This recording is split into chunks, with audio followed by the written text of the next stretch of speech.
Vale, parece que ya se está mostrando cómo debe de ser. Espero que no nos cree alguna complicación por ahí. Muy bien, entonces vamos a continuar con este asunto de los vectores. ¿Verdad? A ver, permítame un segundo más. Ahí está. Ok. Muy bien, pues bienvenidos nuevamente a esta sesión de física. Ajá. Y vamos a continuar platicando un poco de los vectores, ¿vale? Ayer hablábamos de que pues los vectores son segmentos de recta que tienen pues ciertas partes, ¿verdad? Tienen un inicio, tienen un fin. Es una flecha como tal que me permite representar magnitudes vectoriales, ¿vale? Entonces, las magnitudes, ¿verdad? Tienen una segunda clasificación. Se dividen en magnitudes escalares y en magnitudes vectoriales. Las escalares, por una parte, son las que quedan completamente definidas, especificadas con un número y la unidad de medida correspondiente, ¿vale? Ahí vienen algunos ejemplos, ¿verdad? Que ustedes pueden ir leyendo. Y por otro lado, estamos con las magnitudes vectoriales, que son aquellas que además de tener una cantidad y una unidad de medida, requieren una dirección y un sentido de ese movimiento o de esa fuerza, ajá, para que nosotros podamos tener la información completa y entonces en base a ello poder tomar decisiones, ¿vale? Tenemos diferentes tipos de magnitudes vectoriales como la fuerza, como el peso, la aceleración, la velocidad, ¿verdad? Y que todas esas magnitudes vectoriales, como su nombre lo indica, las podemos representar mediante vectores, ¿ok? Entonces, básicamente ahorita lo que nos compete es trabajar un poquito con los vectores, cómo se representan en un plano, qué operaciones podemos hacer con ellos y de qué manera podemos obtener vectores resultantes a través de métodos gráficos y a través de métodos analíticos. Pero primero, obviamente, necesitamos reconocer qué es un vector, cómo identificar un vector, cuáles son las partes de un vector, y a partir de ahí ver el comportamiento entre dos o más vectores. Ajá. Entonces ahí tenemos un recordatorio de las partes de un vector. Recuerden que la punta de la flecha es la que me indica el sentido del vector, ¿de acuerdo? A veces para la dirección nos apoyamos en el ángulo de inclinación de ese vector. También nos podemos apoyar en los puntos cardinales, norte, sur, este, oeste, aquellos puntos cardinales que nos enseñaron en la primaria cuando llevábamos geografía, ¿verdad? Y bueno, el vector obviamente tiene un módulo o una intensidad o una magnitud, que es propiamente la longitud del vector, y que cuando nosotros queremos representar un vector en el plano cartesiano, debemos de tener mucho cuidado porque debemos de utilizar una escala adecuada, ¿vale? Y cuando dibujamos esos vectores, a un costado debemos describir la escala que estamos utilizando. No por nosotros, porque nosotros sabemos perfectamente cuál es la escala que estamos utilizando, sino para una tercera persona que quiera revisar el trabajo y que necesite tener una apreciación más clara de qué escala se está utilizando. ¿Mm? Hablábamos también de que para representar vectores de manera matemática, ¿verdad? Podemos utilizar dos tipos de coordenadas, ¿vale? Hablábamos de las coordenadas rectangulares y hablábamos de las coordenadas polares. Entonces, en el caso de las coordenadas rectangulares, hablábamos de que una coordenada rectangular tiene un valor en X y un valor en Y, ¿de acuerdo? Que se ubican perfectamente en un plano cartesiano.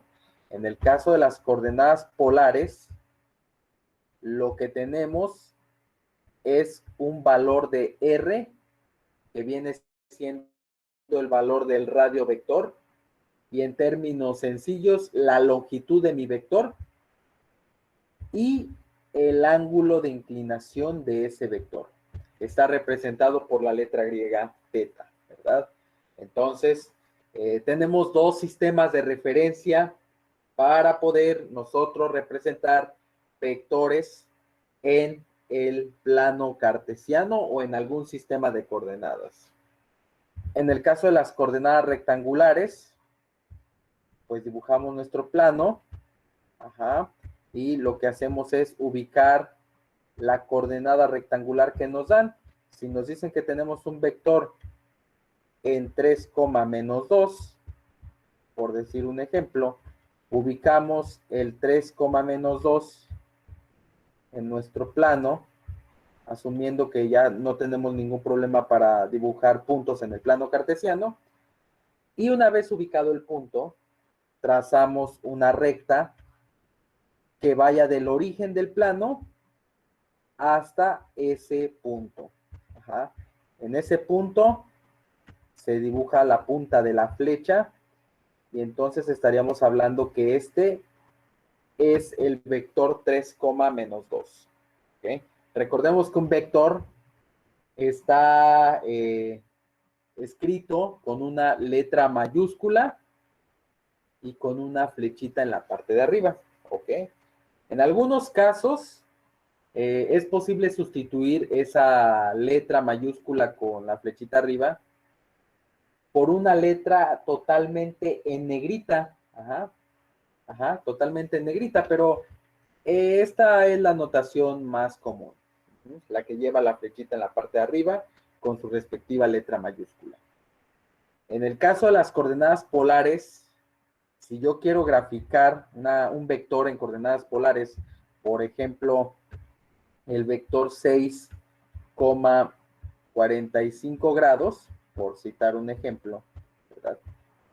De entrada, pues partimos de que es una coordenada polar, porque la coordenada polar es la única que tiene el segundo valor expresado en grados, a diferencia de la coordenada rectangular, que no hay ningún valor expresado en grados. Entonces, tomo mi plano cartesiano, ¿verdad? Con su respectiva X y su respectiva Y. En este caso, lo primero que se hace es dibujar, o mejor dicho, marcar el ángulo, tomar mi transportador y marcar el ángulo de 45 grados.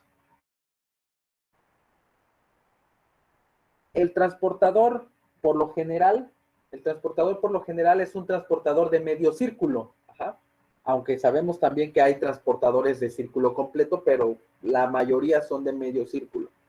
Entonces, se coloca el transportador donde el centro del diámetro se alinee con el origen del plano y entonces empiezan a medir los 45 grados en sentido contrario a las manecillas del reloj.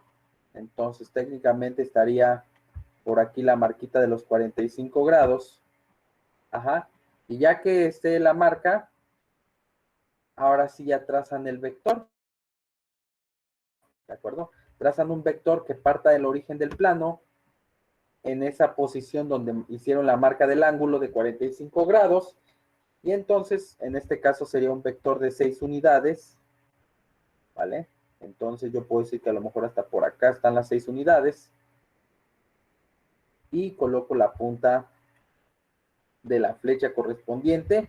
Y ya puedo decir que tengo perfectamente dibujado mi vector de 6 unidades con un ángulo de 45 grados. ¿Vale? Entonces, hay que tener en cuenta que el ángulo siempre se mide en sentido contrario a las manecillas del reloj para que no vayamos a caer en errores, ¿vale? Y bueno, como hay dos sistemas para poder escribir o representar un vector, ¿verdad? Entonces se tuvo la necesidad de poder hacer una conversión o de poder hacer conversiones de un sistema rectangular a un sistema polar o viceversa, ¿verdad? Y entonces ayer comentábamos que a partir de esta imagen se podían, ¿verdad?, calcular las expresiones para poder encontrar los valores del radiovector, el valor del ángulo, el valor de X, el valor de Y. Ahora sí que dependiendo la necesidad, es la fórmula que se utiliza o la fórmula que se tiene que emplear. Bueno, entonces así fue como estuvimos revisando esta imagen y entonces pudimos encontrar las siguientes fórmulas, ¿verdad? Que seguramente ahorita a esas alturas pues ya se saben a la perfección, ¿vale? Entonces, para obtener, por ejemplo, el radio vector, utilizamos, mejor dicho, R igual a la raíz cuadrada de X cuadrada más Y cuadrada. Esa es la primera expresión que nos permite encontrar la magnitud del radio vector. Por otro lado, teníamos también la fórmula para encontrar el ángulo teta, el ángulo de inclinación, ¿verdad? En ese caso, lo que teníamos es que obteníamos la tangente a la menos 1, o lo que también se conoce como arcotangente de Y entre X, y en estas fórmulas que implican razones trigonométricas, pues lo que tenemos que tener cuidado es en el hecho de que la calculadora esté expresada o que esté programada en grados, ¿ok? Hay que tener cuidado con ese tipo de detalles. Para encontrar el valor de X y de Y, se utilizan otro par de expresiones. Para el caso de X, se multiplica el vector R o el valor de R, ¿verdad?, por el coseno del ángulo de inclinación. Y para el caso de Y, sería el valor de R por el seno de el ángulo de inclinación. A veces, de repente podemos llegar a confundirnos con estas dos fórmulas.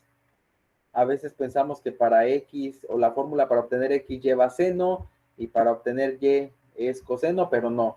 Hay que recordar que para X es coseno, y para Y es la función seno, ¿ok?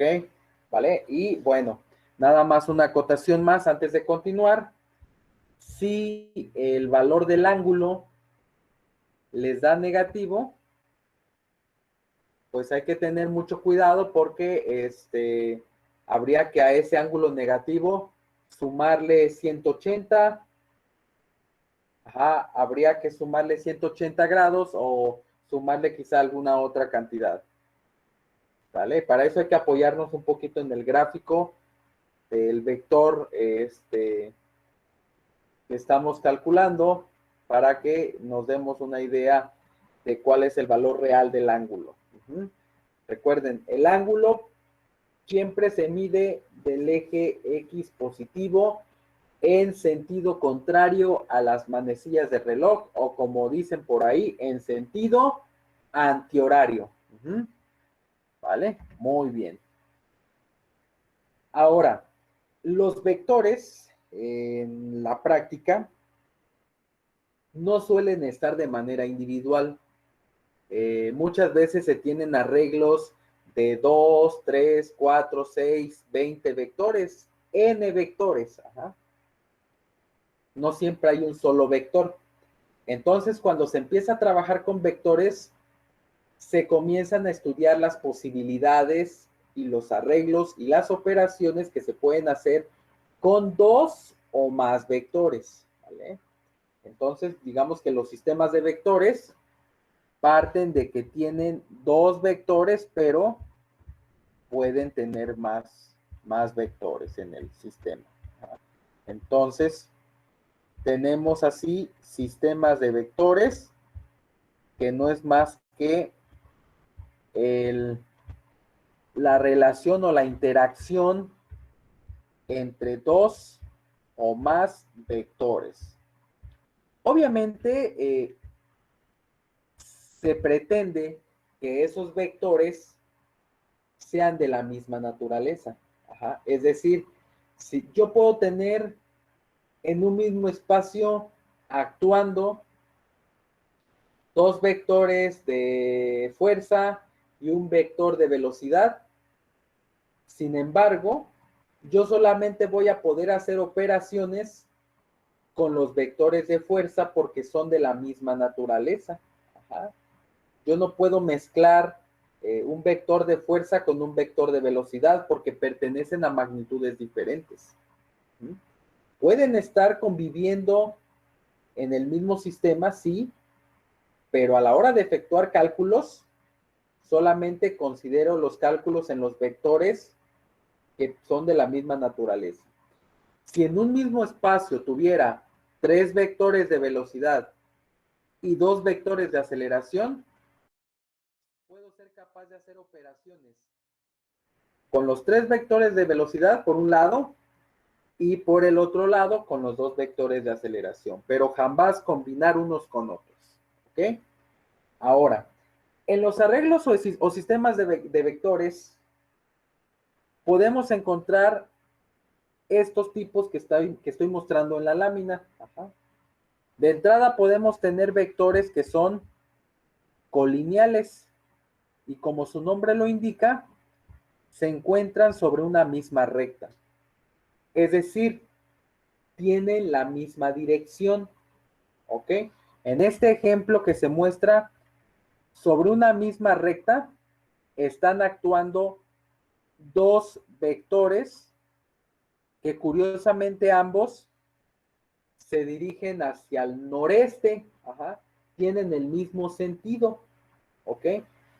Y actúan sobre una misma línea, pero también pueden ser vectores colineales aquellos que están actuando sobre la misma línea, pero en sentido contrario. Es decir, si yo tuviera un vector aquí en esta posición y luego tuviera otro vector aquí en sentido contrario, ajá, que sean opuestos, por decirlo de alguna manera, están sobre la misma recta y por lo tanto al estar sobre la misma recta, también serían vectores colineales. No importa que uno esté yendo hacia un sentido y el otro hacia el sentido contrario. ¿Ok? Están sobre la misma línea y por ese hecho ya son colineales. Por otro lado, tenemos vectores concurrentes. ¿Ok? Esos vectores concurrentes son aquellos donde todos esos vectores se cortan en un punto o parten de un punto, de un mismo punto. Entonces aquí en el ejemplo tengo 3 vectores, un vector A, un vector B y un vector C que parten del mismo punto, ¿ok? En este caso, bueno, estos 3 más que partir, se cruzan en un punto. Ajá. Si se extiende la línea del vector, llega un momento en el que se pueden llegar a cruzar. Entonces podríamos decir que son vectores concurrentes. Pero no solamente se cruzan, sino también aquellos vectores que nacen de un mismo punto, ajá, aquellos vectores que nacen de un mismo punto sin importar la dirección que tomen, ¿ok? Por el simple hecho de que parten de un mismo origen, se les conoce como vectores concurrentes. Pueden ser solamente 2 vectores, pueden ser 3 vectores, pueden ser n vectores. Y lo mismo pasa con los colineales y lo mismo pasa con los demás tipos de vectores, ¿ok? ¿Vale? Luego tenemos los vectores coplanares. Los vectores coplanares son aquellos que están contenidos en un mismo plano. en un mismo espacio.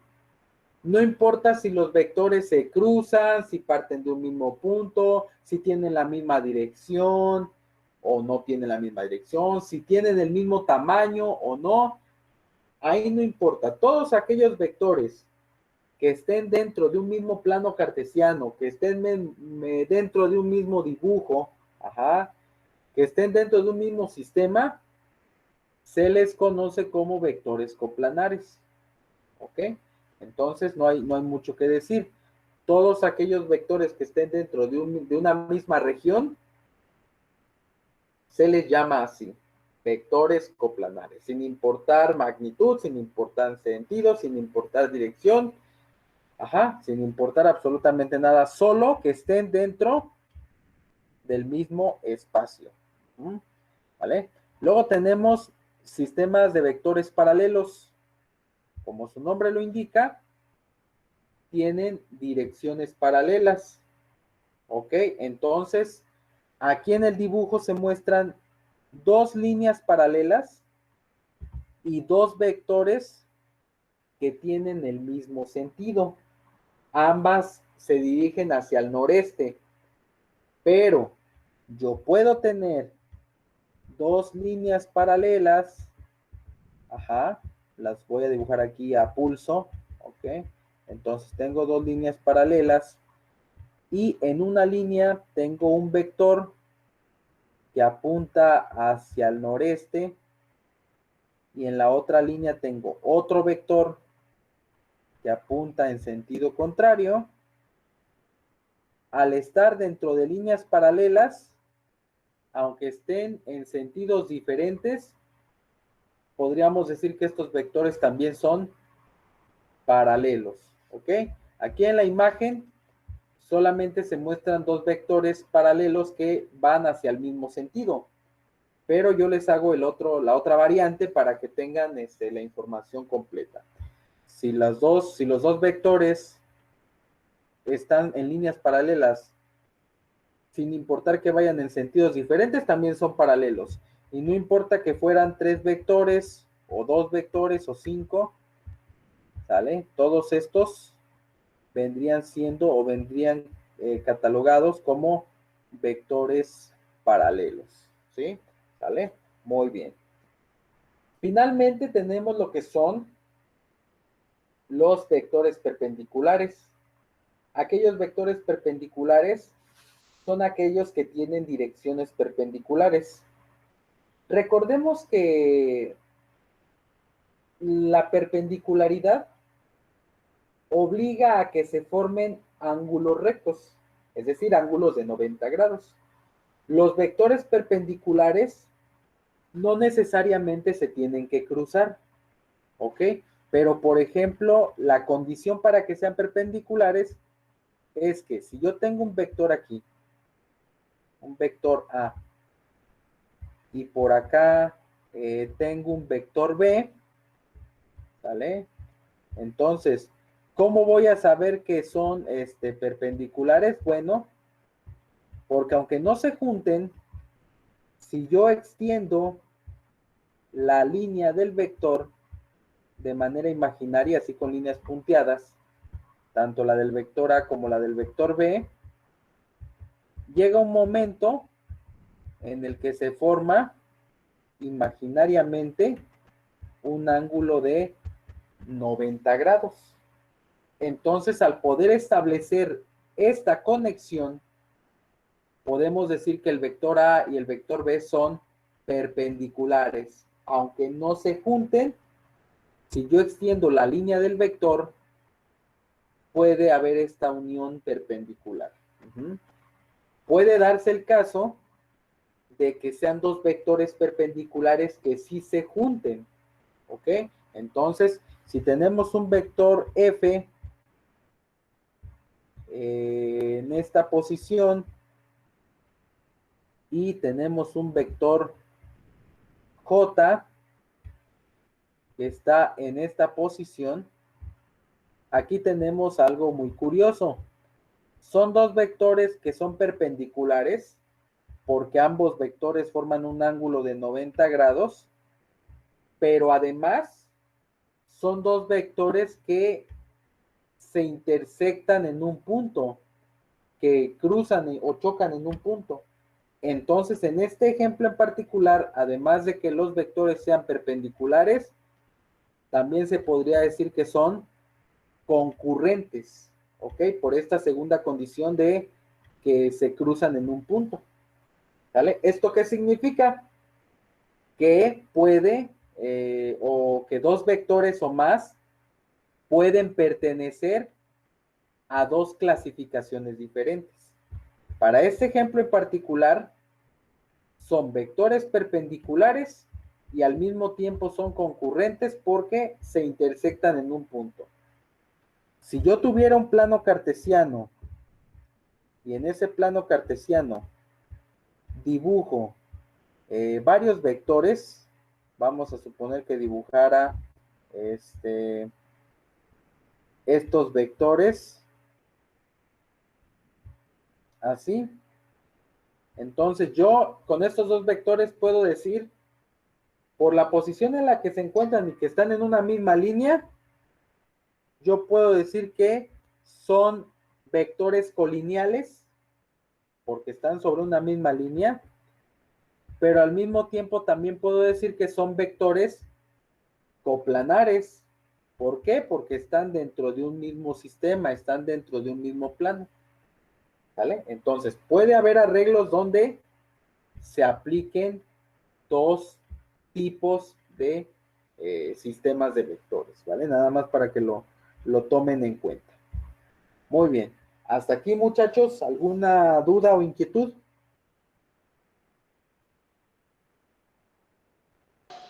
De mi parte, Todo no, bien, profesor. todo bien. Ninguna, profe. Muy bien, ok. Vale, perfecto. Muy bien. En un ejemplo como este que les estoy mostrando, se puede ver la interacción de vectores de diferente naturaleza. Aquí, por ejemplo, esta persona, este men, ¿verdad? Está moviendo una carretilla, ¿verdad? Y en esa acción se están efectuando diferentes vectores o se están aplicando diferentes vectores que están marcados con flechas, como se debe de marcar o denotar un vector. Entonces tenemos, por ejemplo, el vector fuerza que el hombre ejerce sobre la carretilla, ¿verdad? El peso propiamente de la persona que se ejerce hacia el piso por efecto de la gravedad, al igual que el peso de la carretilla, ¿de acuerdo? Y bueno, por efecto de la segunda ley de Newton, a cada acción corresponde una reacción. Entonces ustedes recordarán que cuando se aplica una fuerza sobre una superficie, esta superficie ejerce una fuerza de reacción. Por eso es que aquí marca una doble reacción en cada uno de los pies de la persona, porque la persona ejerce una fuerza en cada pie, una fuerza de reacción, y también aquí hay una reacción con la carretilla, en este caso sobre la llanta, porque en el momento que el hombre la carga, la llanta es la que ejerce la fuerza sobre el piso. Si la carretilla estuviera totalmente detenida y sola, reposando en sus patas y en la llanta, pues entonces habría una reacción no solo de la llanta, sino también de las patitas que tiene atrás, ¿no? Entonces habría que tomar en cuenta esa consideración. En este caso, el hombre pues va a desplazar esa carretilla, entonces hay una velocidad que se va a imprimir, ¿de acuerdo? Y que también se tiene que considerar en esta actividad, ¿vale? Entonces aquí en un pequeño ejemplo podemos ver cómo hay diferentes vectores que están involucrados y obviamente nosotros podemos hacer operaciones con aquellos vectores que son de la misma naturaleza. En este caso, por ejemplo, el peso del hombre y de la carretilla se miden en newtons, la fuerza que el hombre ejerce sobre la carretilla también se mide en newtons, la reacción tanto de los pies como de la llanta de la carretilla también se mide en newtons. Es decir, yo podría hacer operaciones con todos esos vectores que les acabo de describir, y el único con el que no podría interactuar para hacer operaciones o cálculos sería la velocidad, porque la velocidad es otra magnitud distinta a la de las fuerzas, ¿no? Entonces, bueno, así es como funciona este asunto. Ahora bien, una vez que ya sabemos que en el terreno práctico tenemos dos o más vectores y los tipos de sistemas que se pueden formar con esos vectores, tenemos entonces ahora el asunto de las operaciones con vectores. ¿Ok? Entonces tenemos las operaciones con vectores. Y una de las operaciones básicas que podemos hacer con los vectores, que es quizá la operación más elemental, es la suma de vectores. ¿Vale? Y entonces nosotros podemos sumar dos o más vectores, y para esto debemos de analizar cómo están interactuando o cómo están formados esos vectores para poderlos sumar.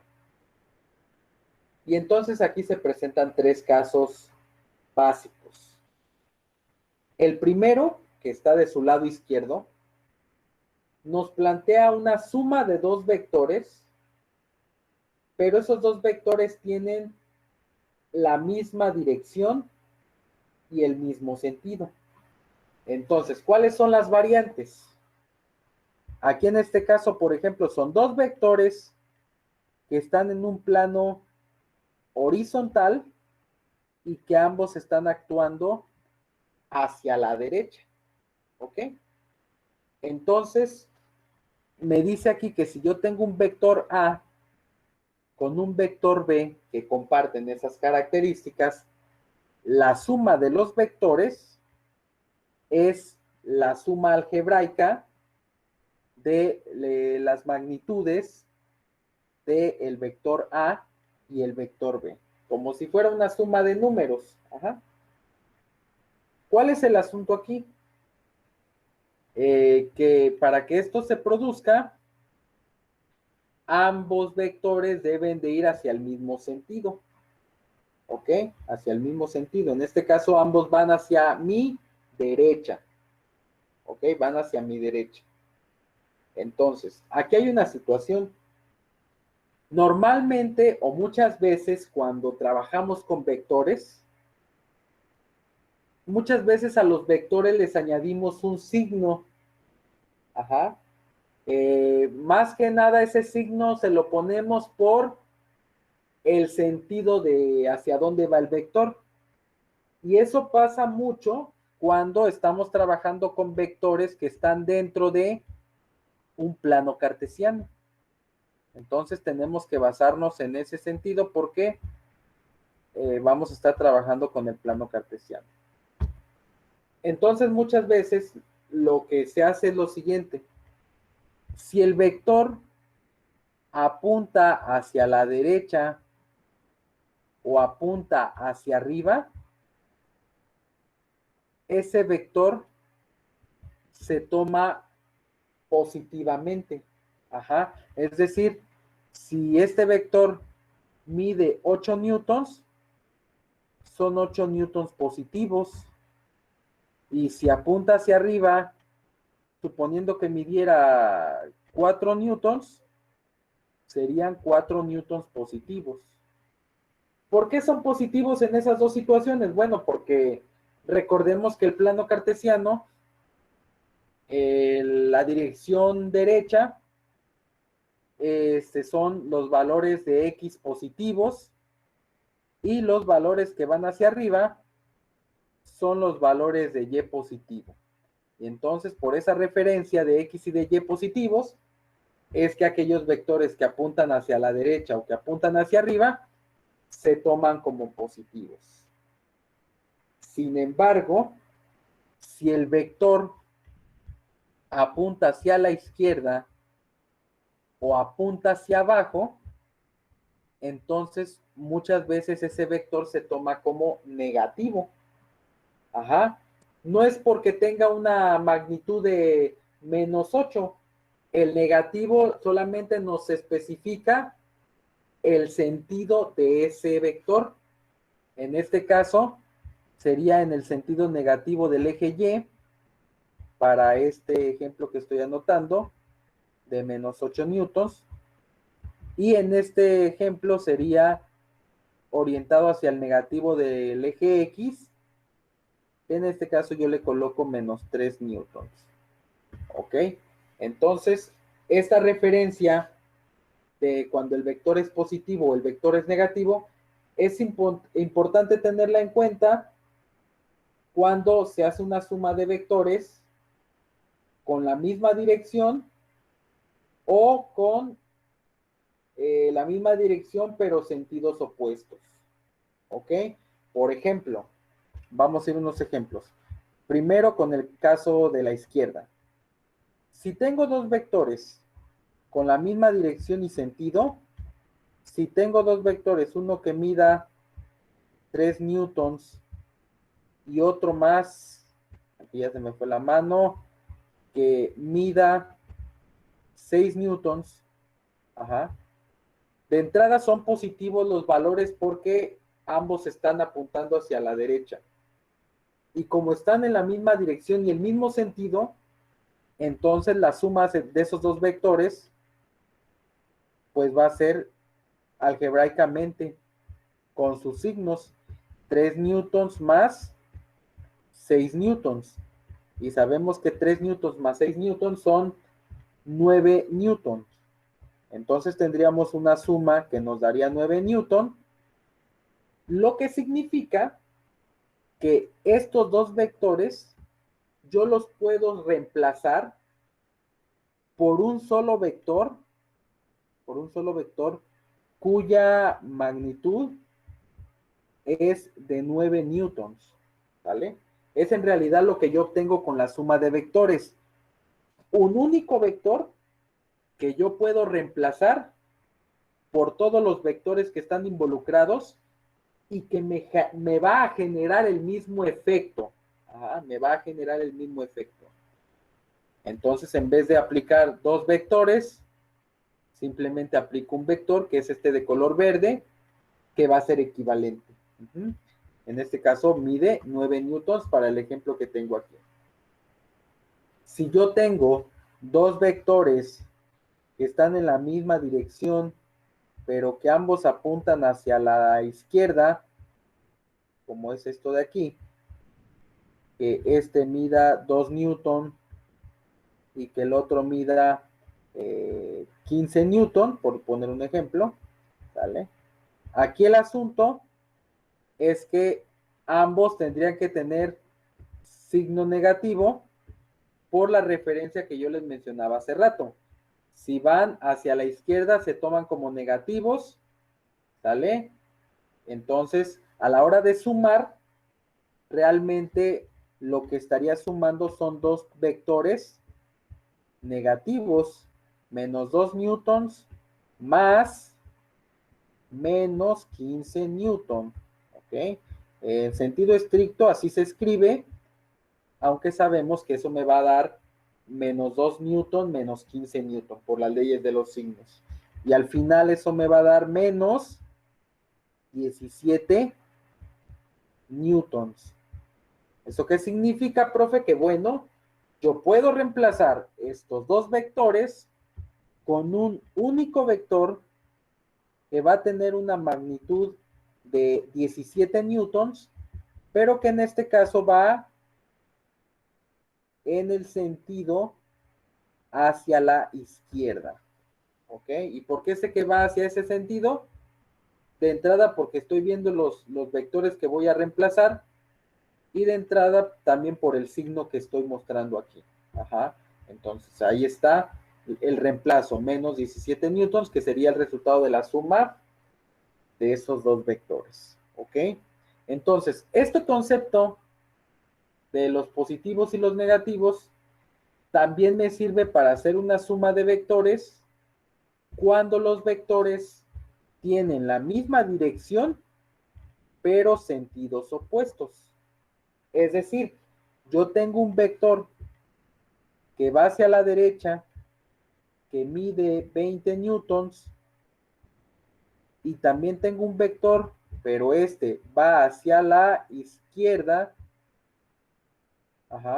que en este caso mide 12 newtons, ¿vale? Negativo porque va en sentido hacia la izquierda, ¿no? De acuerdo a lo que hemos platicado aquí arriba. Entonces, ¿qué es lo que pasa?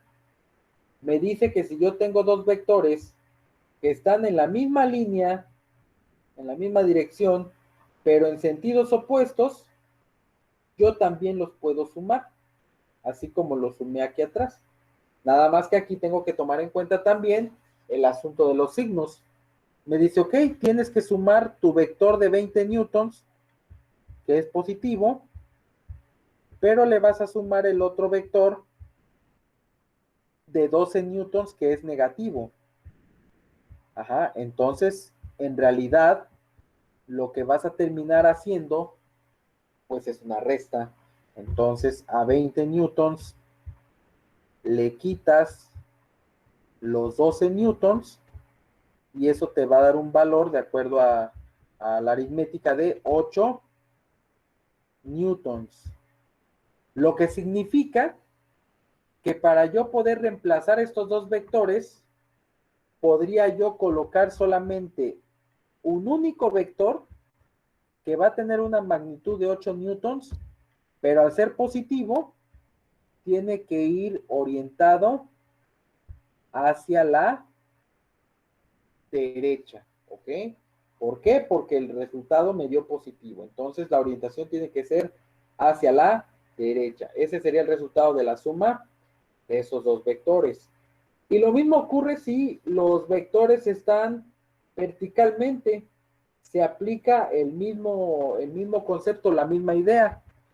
Entonces, por ejemplo, si yo tengo un vector aquí vertical de 35 newtons y tengo otro vector en la parte de abajo que apunta hacia el sur de 20 newtons, entonces sabemos que ese 20 newtons va a ser negativo por el sentido, mejor dicho, al que se está dirigiendo, que es hacia el sur. Entonces, a la hora de sumar estos dos vectores, ocurre exactamente lo mismo. Sería 35, que es positivo, más menos 20 newtons, ¿ok? Y eso me generaría una resta de 35 menos 35 newtons menos 20 newtons, ¿sale? Y entonces con eso yo hago mi resta, me daría un vector resultante de 15 newtons. Al ser positivo, significa que yo puedo reemplazar estos dos vectores con un solo vector que va a apuntar hacia arriba. Por el positivo sé que va a dirigirse hacia arriba. ¿Ok? Entonces, eso es lo que se hace cuando se suman dos vectores que están en la misma dirección.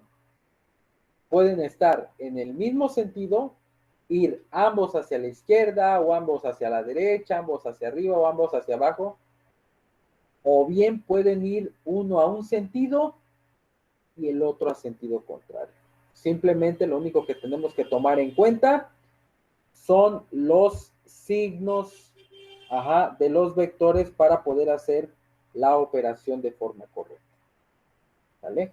Estos vectores en general, o por lo general, no son tan populares en el terreno práctico.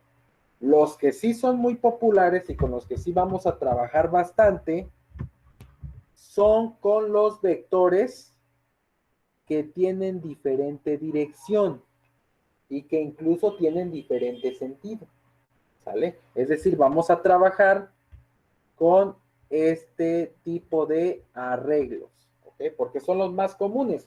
En un experimento real, pues los vectores, como lo pudimos ver aquí, pues cada uno actúa en diferentes direcciones, en diferentes sentidos. Entonces es un ejemplo más real y tenemos que considerar esa situación. Ajá.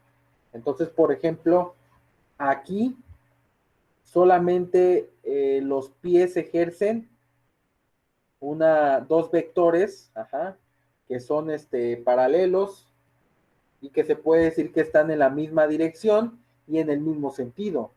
Y se podría hacer algo como esto de aquí. Pero los demás, por ejemplo, el de fuerza con el peso de la carretilla, están en diferente dirección y en diferente sentido. Entonces debemos de tomar en cuenta este tipo de detalles y por eso es que este tipo de arreglos es de los más comunes y requiere también su estudio, ¿ok? Su estudio a conciencia, ¿vale? Muy bien. Para ese tercer caso, que es la suma de vectores con distinta dirección, tenemos diferentes métodos, ¿ok? Tenemos por un lado métodos gráficos y por otro lado tenemos métodos analíticos. Entonces, en el caso de los métodos gráficos, tenemos el método del triángulo, del paralelogramo y el método del polígono. El del triángulo y del paralelogramo solamente se emplean cuando estamos trabajando con dos vectores. Si estamos trabajando con dos vectores, entonces podemos utilizar estos dos métodos a placer. Pero si estamos trabajando con 3 o más vectores, entonces se recomienda que utilicemos el método del polígono, ¿vale? 3 o más vectores.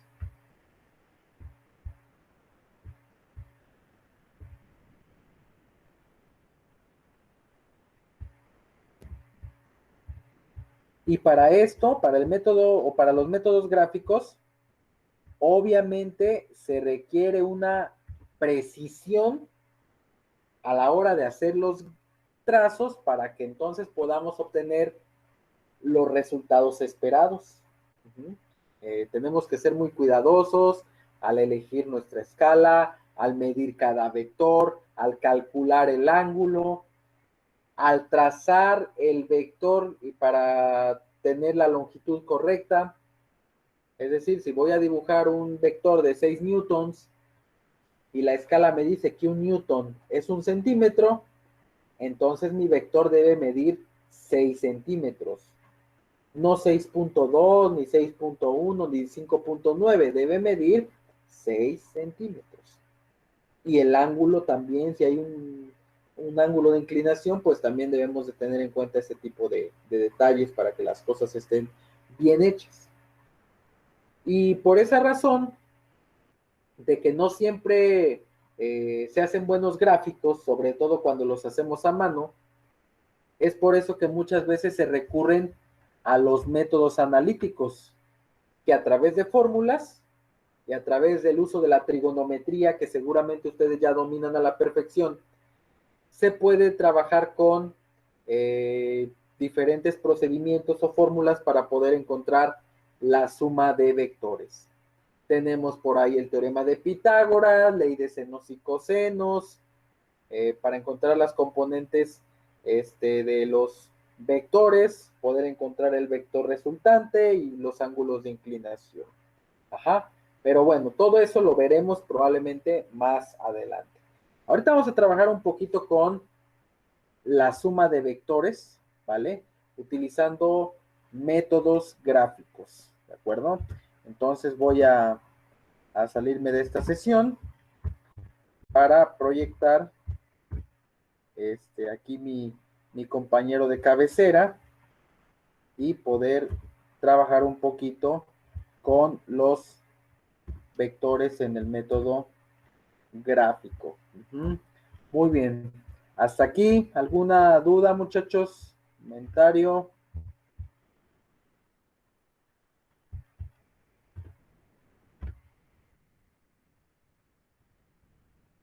Todo bien, profesor. ¿Todo bien? Bueno. Ok. Vale, aquí estamos con mi inseparable Paint. Entonces, vamos a ver. Tenemos que realizar una suma de vectores, ¿ok? Entonces, vamos a ir revisando uno por uno los métodos.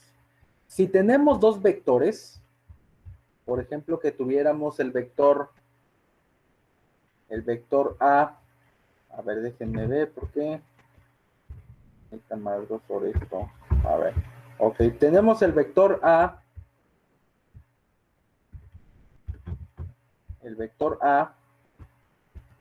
con dimensiones menos 3, menos 3,6, ¿vale? Y tenemos el vector B,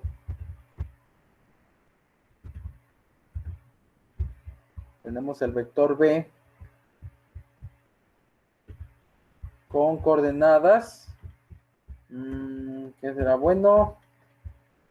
Coordenadas 5, menos 2. Ok, ahí está. Tenemos entonces estos dos. A ver, estoy tratando de modificar el pincel porque algo no me cuadra bien. Ok, bueno, vamos a dejarlo así. Ok, vale, entonces tenemos dos vectores. El vector A, que está en la posición menos 3,6, que es un vector en coordenada rectangular, y el otro vector que es el B, que tiene coordenadas 5, menos 2. ¿Ok? Yo necesito saber la suma de esos dos vectores. ¿Vale? Como les comentaba hace ratito, hay tres métodos para encontrar la suma de esos dos vectores. ¿Ok? Gráficamente, nosotros podemos utilizar, en el caso de tener dos vectores, como es este ejemplo, podemos utilizar el método del triángulo o el método del paralelogramo. Ajá. Entonces, seguramente estos métodos ya los han utilizado en sus cursos anteriores de física, ¿sale? Nada más para que lo tomen en cuenta, ¿de acuerdo? Muy bien, entonces vamos a ver qué es lo que sucede. Fíjense bien, para el método del triángulo, lo primero que tenemos que tener es nuestro plano cartesiano. Entonces, vamos a dibujar rápidamente un plano cartesiano. Aquí, ahí está. Entonces tenemos nuestra X. Ahí está, tenemos nuestra X y nuestra Y. ¿Sale? Ahí está. Tenemos nuestro plano cartesiano. Ahora bien, tenemos que para el método del triángulo, lo primero que tenemos que hacer es dibujar uno a uno los vectores. ¿Ok? Uno a uno los vectores. En este caso, tenemos vectores en coordenadas rectangulares. Muchas veces se utilizan las coordenadas polares para poder hacer la gráfica de los vectores, pero ustedes lo pueden hacer como gusten, ya sea que usen las coordenadas rectangulares o las polares. El punto es que el vector debe de quedar bien realizado. ¿Ok? Muy bien. ¿Cómo funciona entonces el método del triángulo? Primero voy a dibujar el primer vector, que es el vector A, que está en la posición menos 3,6. Entonces voy a ubicar el menos 3 y el 6. 2, 3, 4, 5, 6. Ok. Entonces está el menos 3,6. Ese punto se encuentra por aquí. ¿Vale? Y entonces tengo que trazar el vector que va a partir del origen hasta la posición que he encontrado, ¿verdad? Entonces, este vector es el vector menos 3,6. ¿Vale? Ayer estuvimos trabajando un poquito con el asunto de los vectores. Entonces, menos 3,6. Así es como se dibuja el vector. Ese es el primer vector. Ahora bien, para trazar el segundo vector, que es el vector 5, menos 2, lo que tengo que hacer es trazar en la punta del primer vector un pequeño plano cartesiano, ¿de acuerdo? Un plano cartesiano auxiliar, ¿de acuerdo? Ahí está. Entonces este es el eje X y este es el eje Y. El origen siempre va a ser la punta del vector que acabo de dibujar, ¿de acuerdo? Entonces, aquí va a estar mi plano cartesiano, que en apariencia se ve más pequeño, pero es un plano cartesiano auxiliar. ¿Qué voy a hacer en ese plano cartesiano auxiliar? Voy a dibujar el otro vector. Entonces, ahora para encontrar el 5, menos 2, no me voy a basar en el plano cartesiano principal, en el grandote, sino que me voy a basar en el plano cartesiano que acabo de dibujar. Así tendría entonces que, si este es el origen, este es el eje X y este es el eje Y, el vector 5, menos 2 quedaría de la siguiente manera. Tendríamos para acá 1, 2, 3, 4, 5. No importa que se crucen las marcas, ¿ok? 5 en X y menos 2 en Y. Entonces, ¿dónde está ese punto? Estaría aproximadamente por aquí. Ahí está. Entonces lo estoy haciendo ahí a ojo de buen cubero. A ver si le aumento un poquito el zoom. Bueno, se ve un poquito más distorsionado, más pixeleado, pero se ve mejor. Bueno, entonces 5,2 me estoy ubicando este segundo punto con el otro plano cartesiano que acabo de dibujar. Entonces trazo una línea que va del origen de ese plano hasta la ubicación del punto. ¿Sale? Y entonces ese sería mi segundo vector. ¿De acuerdo? Ese sería mi segundo vector. El vector B. ¿Vale? Entonces, ¿eso qué significa? Para el método del triángulo, primero dibujo un plano cartesiano principal, trazo el primer vector y en la punta de ese vector trazo otro plano cartesiano que me va a servir para dibujar el siguiente vector. ¿Sale? Entonces, ya tengo los dos vectores en cuestión. Ahora sí, trazo el vector que me representa la suma de los dos vectores. ¿Y ese vector cómo es, profe? Ah, ese vector parte del origen del plano principal, parte del origen del plano principal, y se une con la punta del segundo vector. En este caso son solamente dos vectores, porque recuerden que el método del triángulo solamente funciona con dos vectores. Entonces ahí está. Son los, este vector verde vendría siendo el vector que me representa la suma de los dos vectores. Ya nada más yo tendría que sacar mi regla para medir la longitud de ese vector.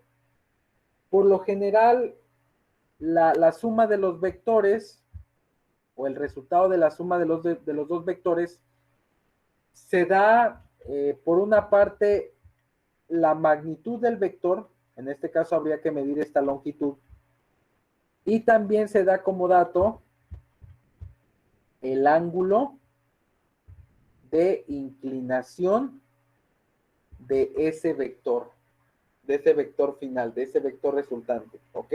Recuerden que el ángulo se mide del eje X en sentido contrario a las manecillas del reloj. No pierdan de vista ese detalle porque es importante que lo tengan en mente. Entonces, el ángulo se mide del eje X en sentido contrario a las manecillas del reloj. Hay que tomar la regla porque en este caso estamos utilizando método gráfico. Hay que calcular esta distancia y con esa distancia entonces ya tendríamos el resultado. Si, aquí, por ejemplo, no nos dice de qué tipo de vectores son. No sabemos si son vectores de fuerza, no sabemos si son vectores de velocidad. Pero, por ejemplo, si fueran vectores de velocidad, es decir, que estuvieran expresados en metros por segundo, pues una vez que yo mida cuánto vale el vector final, entonces yo puedo decir que la suma me dio, y pongo el resultado que haya yo obtenido de la suma con la regla, que en este caso estaría expresado en metros por segundo, y el ángulo de inclinación. Porque recuerden que para que un vector esté completamente definido, debe de haber una cantidad, una unidad de medida y debe de haber un ángulo de inclinación. Debe de haber al menos esas tres cosas para que podamos decir que se hizo perfectamente bien el cálculo y estamos expresando el vector de manera correcta. ¿Vale? Muy bien, entonces así es como funciona este asunto. Vale, y bueno, ahorita pues tenemos coordenadas rectangulares, pero si tuviéramos coordenadas polares, el procedimiento es exactamente el mismo. ¿Ok? Es exactamente el mismo. Por ejemplo, vamos a ver. Si tuviéramos dos vectores, un vector A, a ver, sí lo voy a tener que agrandar porque siento que no se ve mucho. Ok. Un vector A que tiene coordenadas polares en 5,30 grados. Ok, ese es un vector. Y el otro que es el vector B, que tiene coordenadas 8,100 grados. Ok, este ya sería como otro ejemplo, pero ahora utilizando coordenadas polares. ¿Sale? Si tuviéramos que hacer esto, el procedimiento es exactamente el mismo. Fíjense bien. Vamos a borrar todo esto y vamos a generar otro plano cartesiano. Entonces tenemos un nuevo plano cartesiano donde vamos a dibujar estos vectores que tenemos aquí. Entonces este es nuestro eje Y, este es nuestro eje X y vamos a empezar a trabajar. Entonces, ¿qué dice mi primer vector? Que mide 5 con un ángulo de inclinación de 30 grados. Entonces recuerden que primero en estos casos se mide el ángulo y después se hace el trazo de 5 unidades en el vector que vamos a dibujar. Entonces vamos a asumir que tenemos 30 grados, medimos con nuestro transportador, 30 grados probablemente a lo mejor son como hasta esta marca, por poner un ejemplo. Trazo mi línea que va a medir 5 unidades, yo la voy a poner aquí, y entonces ese sería mi vector A, que mide 5 unidades a un ángulo de inclinación de 30 grados. Ahí donde terminó mi vector, ahí se va a dibujar el nuevo plano cartesiano, como hace rato, que les dije que se dibuja un nuevo plano cartesiano auxiliar, y en ese mini plano que tengo aquí, en ese mini plano entonces lo que voy a hacer es trazar el otro vector, que dice que mide 8 unidades a un ángulo de inclinación de 100 grados. Primero saco mi transportador, lo coloco en este mini plano, no en el principal, sino en este pequeñito, mido los 100 grados y digo, bueno, ok, los 100 grados aproximadamente, la marca queda como por acá. Digo, órale, por aquí está la marca de los 100 grados. Entonces trazo una línea que va a partir del origen de ese plano y que va a medir ahora 8 unidades. Entonces yo digo que mis 8 unidades son como por aquí. Y marco la punta de la flecha, obviamente, porque es un vector. ¿Sale? Es un vector que mide 8 unidades, 8 centímetros, o la escala según que le quieran Profe. poner. Mándeme. ¿Se toma como referencia el primer plano cartesiano o el segundo para tomar la medición de los segundos grados? Ah, no, para tomar la medición del segundo vector, Ajá. para medir estos 100 grados, se toma como referencia el segundo plano, el pequeñito. Oh, vale. Ajá, haz de cuenta que los 100 grados los medí de aquí hasta acá. Aquí son Vale. aproximadamente 100 grados. Sí. ¿Vale? Ahí está. Entonces, son 100 grados ahí, se toma como referencia el segundo plano. Y entonces ya tengo perfectamente dibujado mi segundo vector, que es el vector B. No tengo otro vector, solamente son dos vectores, estoy utilizando el método del triángulo. Ahora sí voy a encontrar mi suma de vectores y para eso tomo un vector que va a partir ahora sí de mi plano cartesiano principal hasta la punta del segundo vector. En este caso va a ser un vector de color morado y ese vector de color morado me va a representar la suma de los dos vectores. Tomo mi regla, mido las unidades que tiene esa longitud y entonces voy a expresar las unidades que haya yo encontrado, la unidad de medida, si son newtons o son metros por segundo al cuadrado o kilómetros por hora, en este caso son newtons.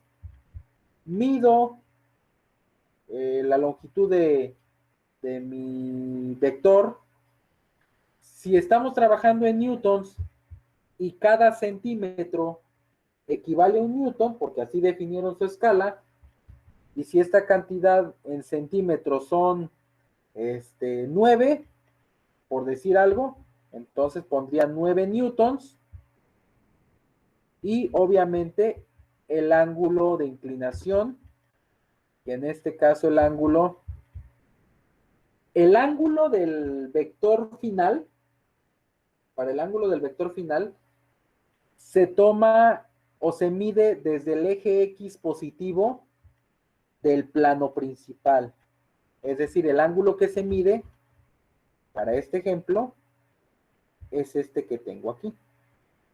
Parte del eje X del plano principal hasta donde está el vector resultante, o el vector que es la suma de los dos vectores que estoy trabajando.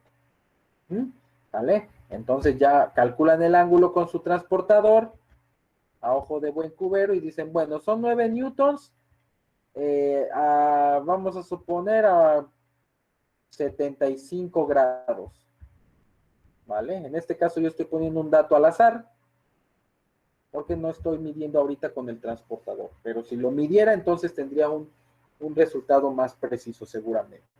Pero pues obviamente no puedo poner una cantidad fuera de lo normal. No puedo decir que está a un ángulo de 120 grados, porque no es cierto, hasta acá son 90 grados. Ajá, entonces más o menos, cuando no se tiene un transportador o no se tiene una regla, pues hay que tratar de poner una cantidad coherente, ¿ok? Dentro de las posibilidades. Si aquí son 45 grados y aquí son 90, pues bueno, este ángulo tiene que ser mayor a 45 y menor a 90.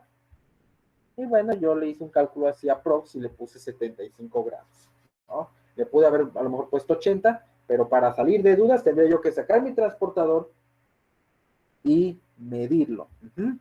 ¿Vale? Entonces, ese es el método del triángulo.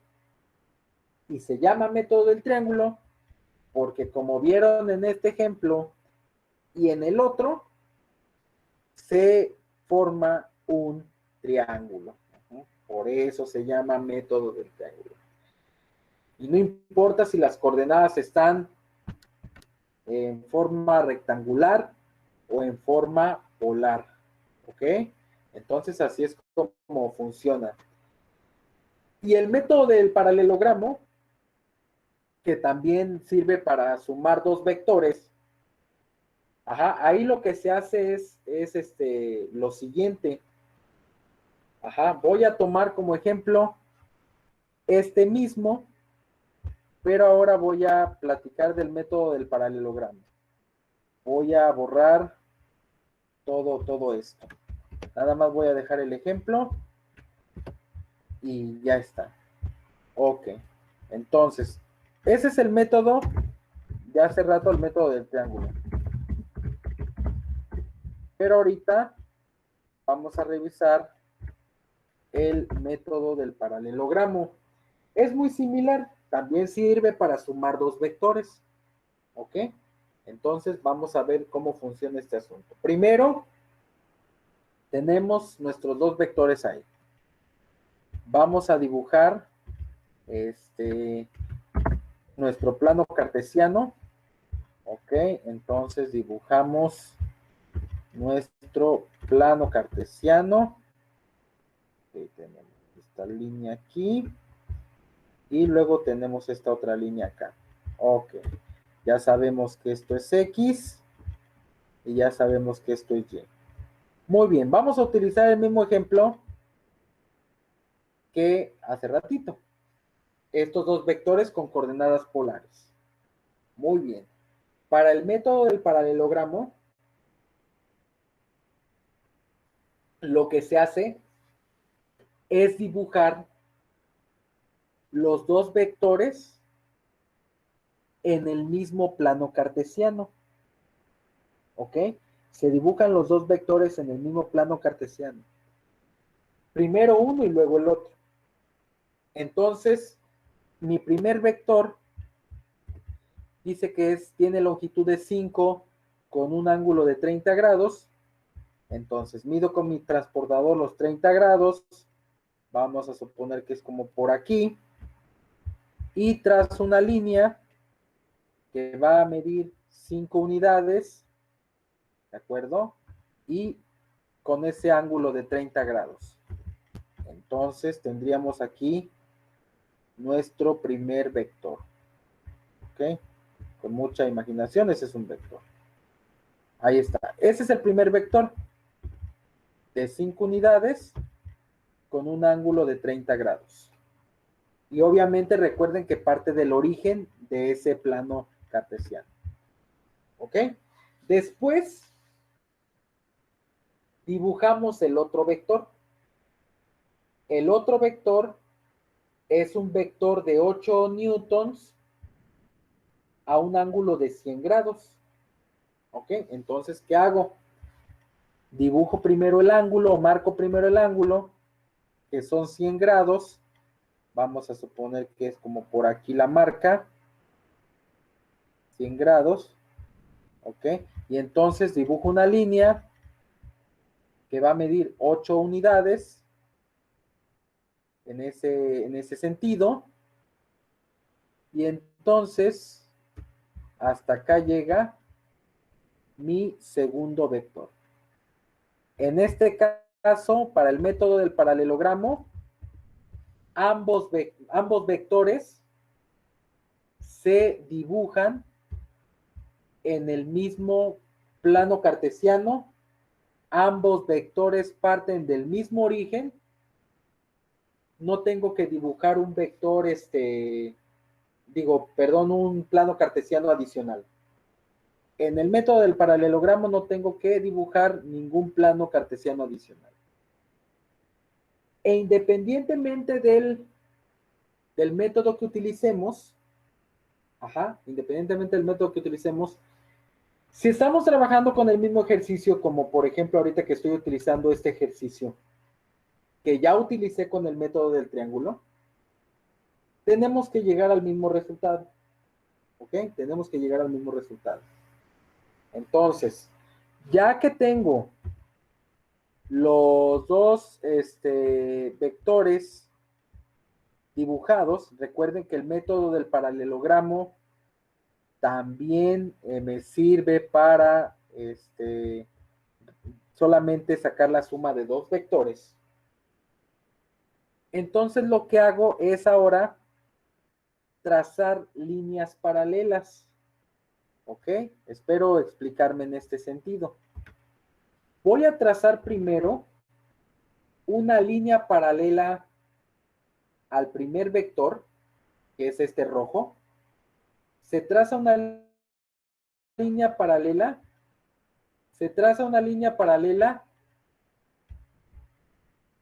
Que pase justo por la punta del segundo vector. Nuevamente, tiene que ser una línea paralela al primer vector que pase por la punta del segundo vector. En este caso, pues la línea paralela por lo general suele ser punteada. Entonces, bueno, yo estoy aquí haciendo malabares para que parezca línea punteada. Y bueno, la pongo de color rojo porque es una línea paralela al vector que está en color rojo. ¿Vale? La condición es que sea paralela y que toque la punta del segundo vector. ¿Ok? Y se hace lo mismo con el vector de color azul. Entonces, para el vector de color azul, se va a trazar una línea paralela a ese azul y que toque la punta del primer vector. Entonces me quedaría algo como esto. ¿Ok? Ahí está. Y entonces igual, la pongo punteada para que se vea que es el reflejo o es la línea paralela del vector de color azul. Ahí está. ¿Ok? Entonces se tienen que trazar dos líneas paralelas. Una paralela al primer vector que toque a la punta del segundo vector y una paralela al segundo vector que toque la punta del primer vector. Parece trabalenguas, pero así es como va este asunto. ¿De acuerdo? Y ya está. Finalmente, mi vector resultante o la suma de mis vectores va a ser un vector que va a partir del origen del plano a la intersección o al punto donde cruzan esas dos líneas paralelas que yo dibujé. En este caso cruzan aquí arriba, entonces hasta acá va mi vector.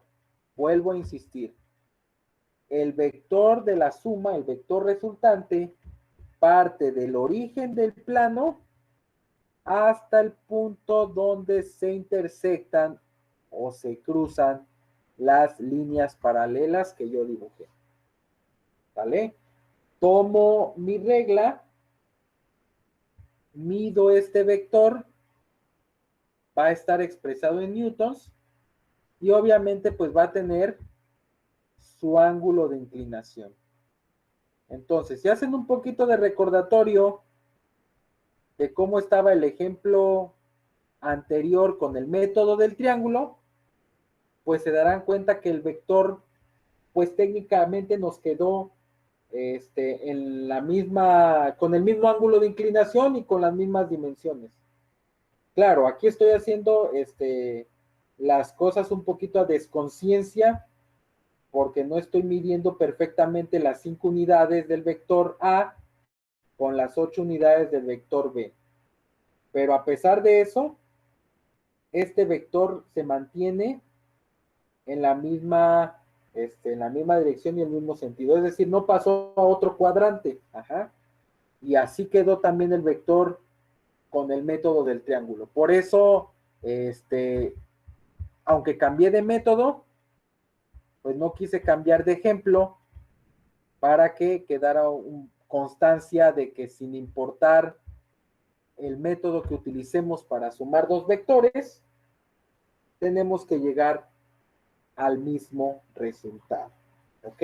Entonces, básicamente así es como funciona el método del paralelogramo. ¿Sale? Ambos vectores parten del mismo plano, se trazan líneas paralelas y el vector final parte del plano y llega hasta la intersección de esas líneas paralelas. Y asunto arreglado. ¿Vale? Entonces así es como funcionan, chicos, los dos métodos del triángulo y paralelogramo cuando tenemos dos vectores. Pero no siempre tenemos dos vectores. A veces tenemos 3 o más vectores. ¿Sale? Entonces, cuando eso pasa, tenemos que recurrir al método del polígono. Y el método del polígono, pues es como una réplica del método del triángulo. Ajá. Es como una réplica, solamente que son más vectores. Nada del otro mundo. Entonces imaginemos que tenemos un plano cartesiano. Ahí vamos otra vez. Ok, entonces tenemos nuestro plano. Este es X. Este es Y. ¿Vale? Y entonces, ya con nuestro plano, nosotros tenemos que calcular la suma de vectores. De 3 o más vectores. Con el método del polígono. Entonces, no importa si son 3 o más, El método es el mismo. Tenemos el vector A en 5 unidades a un ángulo de 20 grados. Ese es un vector. El vector B está a 7 unidades con un ángulo de 120 grados. Y el ángulo C, digo el vector C, perdón, que está con dimensiones 10 unidades con un ángulo de 250 grados. Ahí está. Entonces tengo estos tres vectores. El A, el B y el C.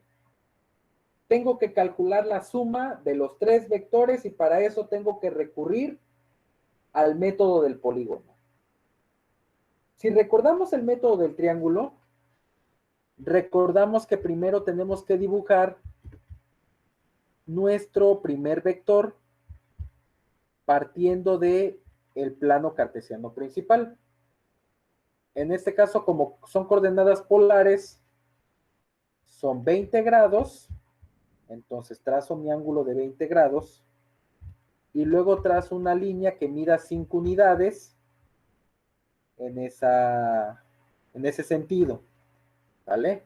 Entonces, para mí, mis 5 unidades son hasta acá, por poner un ejemplo, y entonces puedo decir que este vector de color rojo es el vector A, que tiene 5 unidades a un ángulo de 20 grados. ¿Vale?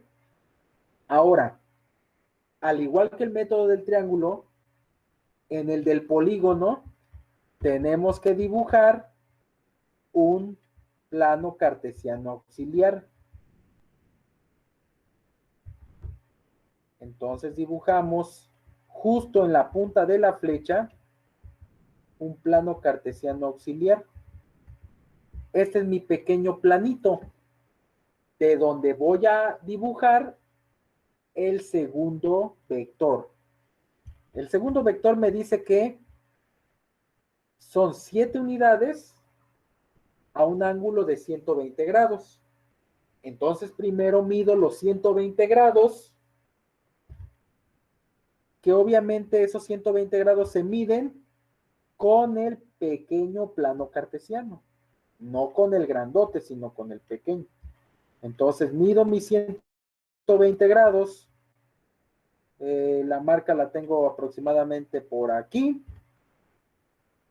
y entonces trazo mi vector que va a partir del origen de ese pequeño planito y que va a medir 7 unidades.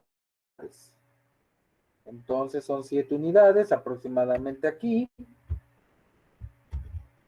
Y con eso ya tendría mi segundo vector. Ya tengo mi segundo vector. Nuevamente, vuelvo a dibujar otro mini plano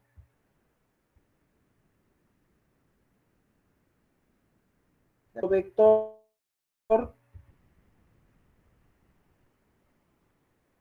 y entonces este segundo mini plano me va a servir para trazar el tercer vector. El tercer vector mide 10 unidades con un ángulo de 250 grados. ¿Ok? Entonces primero mido el ángulo. Son 250 grados, pues hasta acá son 270, entonces el ángulo queda como por aquí. Recuerden que estoy midiendo 270 grados en este plano, ¿ok? En este plano. Entonces 250 queda como por aquí, en esta posición, más o menos. Entonces trazo mi vector que va a medir 10 unidades. Entonces sería como por acá. Vamos a suponer que sea por aquí. ¿De acuerdo? Y entonces ahí tendríamos el vector de 10 unidades a un ángulo de 250 grados. ¿Ok? ¿Vale? Ahí está. Cuando usan el método del polígono, es probable que los vectores que están dibujando se lleguen a cruzar entre ellos. Eso es totalmente normal. En este caso, aparentemente, no se cruzan uno con otro, pero a veces puede darse el caso de que los vectores se crucen entre ellos. Es completamente normal. Mientras ustedes hagan los dibujos correctamente, si se cruzan no pasa absolutamente nada. ¿Ok? No se vayan a espantar de que digan, oiga, profe, pero aquí dibujé los vectores y resulta que hubo un vector que a la hora de trazarlo, pasó a traer o cortó a otro vector. ¿Qué pasa? Ah, no, no pasa nada. No pasa nada, ¿sale? La naturaleza de los vectores hace que puedan darse ese tipo de situaciones. Ya que dibujé los vectores, porque incluso si fuera un cuarto vector, trazo un mini plano aquí y dibujo el cuarto vector, y así con la cantidad de vectores que sean del ejercicio, se hace exactamente lo mismo. Ya que tengo todos los vectores, entonces, lo que hago es trazar ahora sí el vector final, el vector resultante. Y ese vector resultante es un vector que parte del origen del plano principal, del plano grandote, del primer plano, hasta la punta del último vector que yo dibujé. Es decir, partiría de aquí, del origen, hasta la punta del último vector que yo dibujé. Para mi ejemplo, el vector de color verde, espero que se aprecie tantito siquiera, este vector de color verde es el vector resultante, es la suma de todos los vectores que acabo de dibujar, y entonces ese vector es el que yo tengo que medir y es al que le tengo que sacar su ángulo. En este caso, el ángulo de ese vector resultante se mide con el plano original, el plano principal, en sentido contrario a las manecillas del reloj. ¿Ok? Entonces, en ese sentido, se mide el ángulo de inclinación de ese vector resultante. Que en este caso, pues está arriba de los 180 grados, ¿no? Menor a 270, pero es más grande que 180 grados para este ejemplo. ¿Ok? Entonces, así es como funcionan los métodos, el del polígono y el del paralelogramo y el del triángulo. ¿De acuerdo? Básicamente así funcionan, muchachos. No sé si tengan alguna duda, alguna aclaración o algún comentario. De mi parte, todo bien, profe. Ok. Bueno, aquí el chiste de estos métodos gráficos es hacer las cosas con mucha calma, con mucha precisión, ajá, y tratando de hacer las cosas lo mejor posible. ¿Ok? Bueno, voy a cerrar esta sesión porque van a hacer una actividad que van a subir a Classroom en el tiempo que nos resta. ¿De acuerdo? De mientras, gracias por escucharme en este speech ya un poquito largo. Ya nos aventamos una buena sesión aquí. Así que vamos a ver qué vamos a trabajar. ¿Sale?